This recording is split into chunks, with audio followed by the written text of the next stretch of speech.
For this hunt, I'm headed into the densely forested mountains of Idaho. Roaring elk, smooth operating streams, peace for anyone willing to find it. In search of the ninja of the Northwest, mule deer. I'm Sightless Guide, and this is Aim2Eat. Went down to the hill, wash my sins away, pray. Muleys, bench legs, the deer that won the West. Whatever you call these critters, they are some of the hardest to hunt game along the west coast of North America. They're cautious as all get out, and their brown coats almost make it impossible to spot amongst the trees. With traits like this, it's no wonder only 26% of hunters were successful last year. I was lucky enough to pull a buck tag for the northern portion of the White Pine Orchard unit. This mountainous region is full of potholes and ponds and every creature you could imagine. Now I'm able to use any weapon, but for the 3 days that I have to score the area, I'll be dragging along my trusty 270, a perfect cartridge and rifle combo for the short to medium range shots, carrying enough energy to end the hunt ethically quick. I start my journey off at Yee's Cabin, a beautifully nested simple home along one of the grandest lakes in the area. The drive up to the northern section of the unit didn't take as long as I originally thought, which is an underappreciated part of these adventures. Passing a lot of the unit's water features on the way up, I was finally able to spot the trailhead to camp. The trail end was straightforward enough for any mountaineer, but the camp setting was truly something special. Overlooking a busy waterhole, I found myself staring at elk and bear for a good part of the next morning. Before I could set to sleep though, I unpacked my gear and set out to see what the area had to offer before light gave out. The short season I have starts tomorrow, and I want to get in here and familiarize myself with any game patterns I can find. Not long into it, I spot an old raghorn doing what mule deer do best, hiding amongst the trees, becoming a shadow. Honest, the younger buck looks a little better. I like to see him in a few years. I think it'll be huge. Alright, let's get back out of here. I moved myself over to the west side of the unit where I had came in.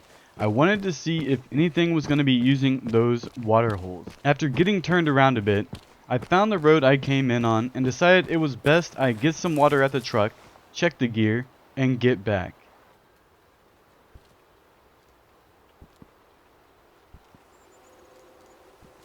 There's some mule deer soaking up the sun, not 200 meters from the truck. Oh, he looks good. Definitely a freezer buck there. That's a shooter.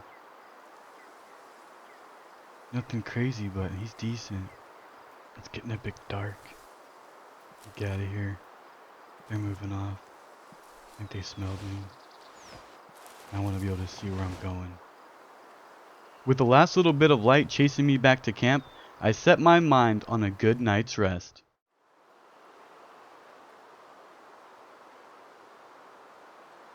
Not a bad way to wake up.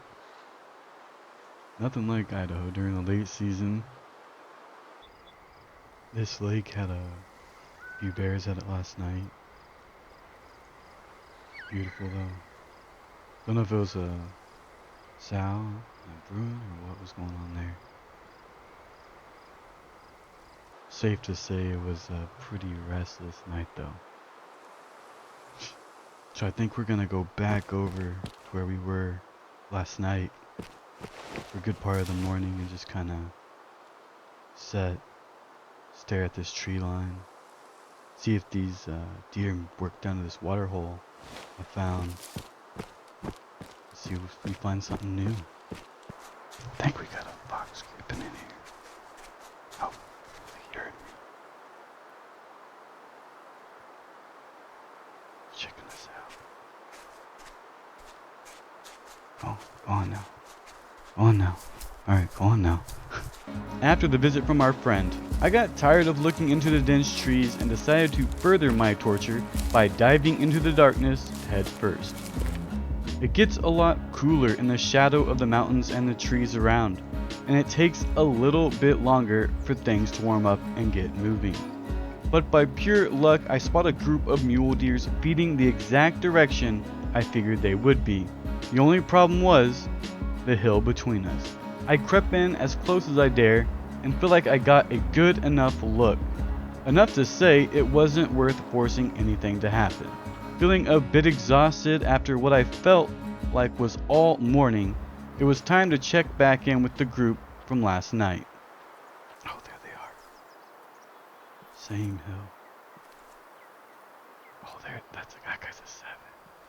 It's then I seen a monster, turned away from me and feeding up the hill.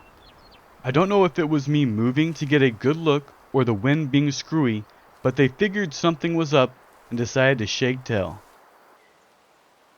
My last glimpse was those up there on the skyline. I don't know if they smelled me or something, but they just booked it. So I'm gonna get out of here, go back to camp, rest, and set water this afternoon.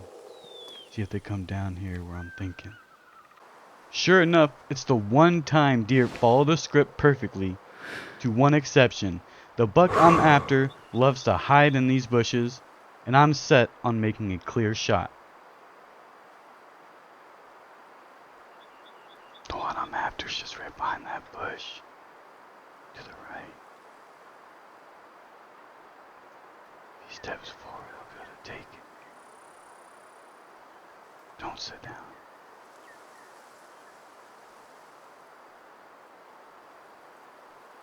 Okay. This young one's feet to the right there. Maybe this guy's gonna follow him.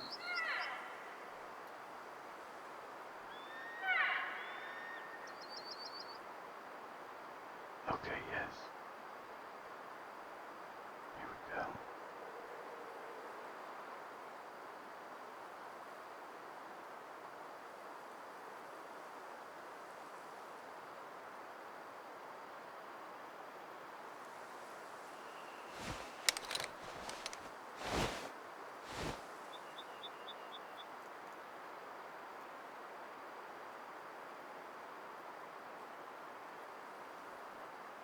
Okay, I'm gonna get ready here.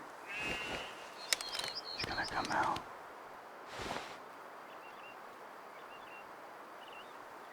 Just need her to move.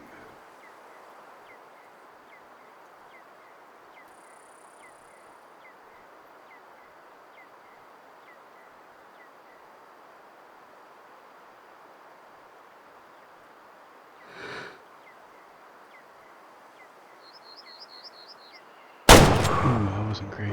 Let's go get another one in him. Oh, he's gone. Okay, he's hurt. He's hurt. Yeah. He's gonna go down here soon. He'll probably go down right over that hill. We're gonna need to give that one some time. I give myself about 30 minutes and head on over to find the blood trail. I pick it up and it's moments like these that make me anxious, because I'm not sure if I made the best of shots. But we're gonna go and track this guy down and see what we can find. The color looks like I may have hit a lung and it's showing up pretty frequent, so I'm feeling better. Oh, there he is. I think he's dead. I think he's dead. Let's go check him out. Oh man, he looks great. Already, look at that. Look at this guy. Wow. Buck down day 1. Let's go. Sometimes a first day tag out isn't possible or ideal. For me, I couldn't ask for more considering the season. Because it's cold, the days are shorter, and there's a longing to get back to the family. So a first day tag out is okay by me. The sights have been soaked in, and now I'm headed back to the lodge. gather with loved ones, have a warm cup of adult cocoa, enjoy the fire, and finally, a soft bed. 24-hour gas station's been closed. The irony's not lost on me. I'm freezing to the bone.